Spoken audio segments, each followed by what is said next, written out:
Hi guys, so my own thoughts. I think best Sungura collaboration should go to Tongai, Moyo and Somandhla Ndebele of all time. Because the song yawenonzi Masimba Mwari, yeah, that is the song. Best collaboration ever in terms of Sungura music.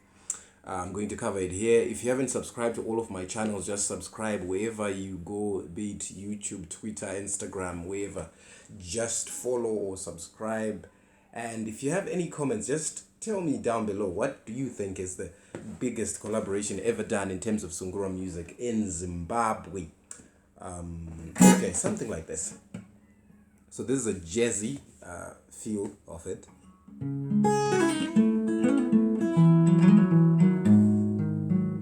Musiki wangu ishe Mwari munoera kurarama kwangu kwazondikurira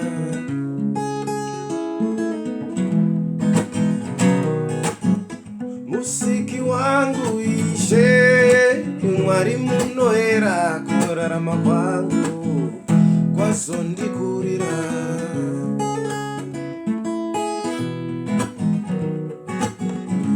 ndinozviziva ndikafanasi apananga kwanise kundimutsa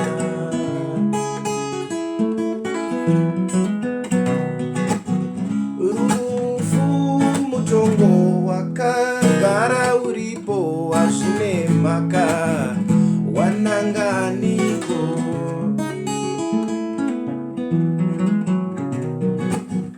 Tongai pauri apa uri mugwara wangumirira kutorwa nenguva soma pauri apa uri mugwara wangumirira kutorwa nenguva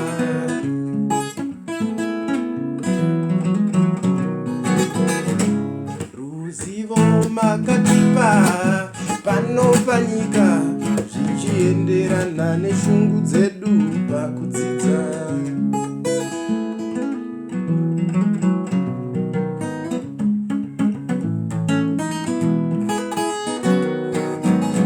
moyo kurera wazondibata moyo kurera ndiwo uzere moyo kurera wazondikurira moyo kurera ndiwo uzere